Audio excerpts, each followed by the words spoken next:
Here are some websites that help you calculate distance. The GPS on your phone already does this, and you may have an app as well, but here are some dedicated examples.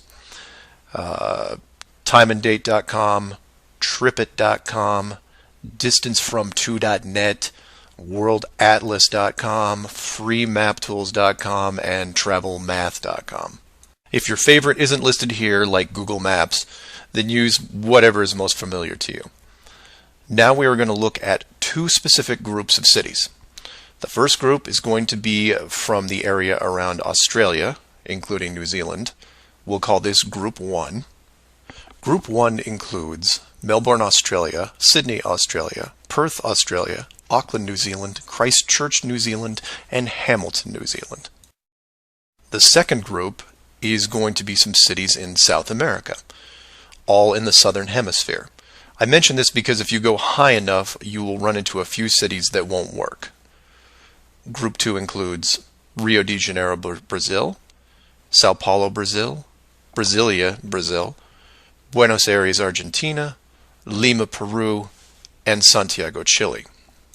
Again, there is a link in the description with many other airports. Now, these two groups are interchangeable, as you would imagine, so you can start or end with either Group 1 or 2. The results will be the same, and just to make it interesting, I'll use a slightly different example which a fellow flat earther did the legwork on and show you that even these two groups aren't exclusive. So you take anything from Group 1 and anything from Group 2, and you get some distances, ranging from 6 to 8,000 miles roughly. That's all I want you to do here is get that part in your head, noticing that the route is bent because they have to account for the curvature of the Earth. All these directions are what you would expect, a straight shot over the South Pacific Ocean.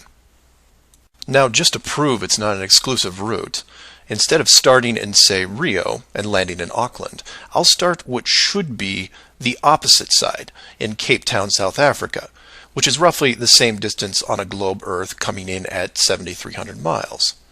Notice on the map it's still a straight shot through the Indian Ocean and not crossing any countries, an easy route. I try to book my flight. For this example we use TravelMath, but you can use whatever is easiest in your country, like Priceline, Expedia, Travelocity. It will make no difference because they're all tied to the same system. And this is when everything goes wrong. So the first leg, the airlines don't send me due east, but instead shoot me 4,700 miles almost due north to Dubai. Okay, maybe we're just picking up people. It seems a bit excessive, but I'll go with it. I'm probably comfortable in my seat drinking vodka tonics anyway. And from Dubai, it should be a straight shot home to Auckland, right? No. Now they send me southeast to Melbourne, a mere 7,300 miles. And then finally a third leg from Melbourne to Auckland coming in at around 1,600 miles. I'm rounding up or down to make the math easier. Regardless, the total miles for this flight is almost double what should be expected, coming in at 13,600 miles. In addition, the trip took me 37 hours. How long should it have taken? Well, in a 777, about 12. Now this is where you come in and say, well, it's probably an isolated incident, or some strange connection thing. You know how the airlines are.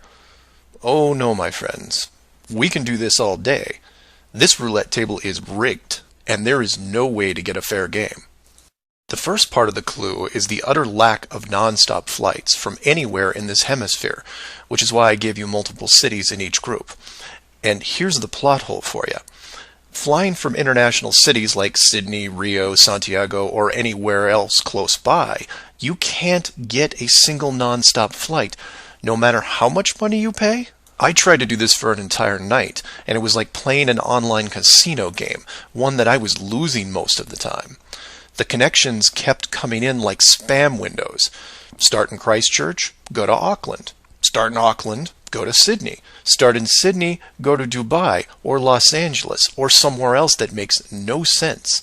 Some of these connections took the trip over 50 hours to complete. Go ahead, try it yourself. You may find one nonstop. But even then, the strangeness doesn't end there, because the speed is wrong. For reference, I included an optimum cruising speed guide from a commercial pilots forum that lists all the international aircraft used in these routes. A 777, the current state-of-the-art flagship plane, designed for maximum fuel efficiency, has a cruising speed of 640 miles an hour. 7,400 miles comes in at around 12 hours. Try to find this route. It doesn't exist. It can't. The closest I came was a one-connection flight with a 3-hour layover. The total flight time was 20 hours. 20 take away 3 is 17, not 12. And this might work if the plane was doing, say, 430 miles an hour. But it's not. In fact, the slowest cruising speed I found was an older Airbus just around 593. But this is all just numbers, right? It is until you pull up the flat Earth map and look at the farthest 2 points, which just coincidentally are anywhere in Australia and most of South America. Or my example of Lower Africa, which you can see isn't west at all. It's a shell game, and a very good one at that. Keep people guessing with multiple connections and layovers, jumping from city to city. People just sit in their seats, trying to sleep through it. And then it hits you. Well, the pilots would know, right? They fly all day, every day. Certainly, they would have figured it out by now. Some of them would get suspicious, sure. Any decent navigator will be able to work out the speed, fuel consumption, and odd connections. But imagine what they would have to get their head around. First, they would have to ignore the world GPS system that has been leading them to their destinations without error. If you want some interesting side reading, check out the link on the history of the GPS. And I quote, "Developed in 1973 to overcome the limitations of previous navigation systems, integrating ideas from several predecessors, including a number of classified engineering design studies from the 1960s. Oh, and by the way, was created by the Department of Defense, the same people that closed off Antarctica. GPS went fully live in 1995. So if you were a pilot before then, you might have been able to pick up a breadcrumb trail. After that, very difficult. Plus, let's say you did figure out that something was off. Who exactly would you tell? The FAA?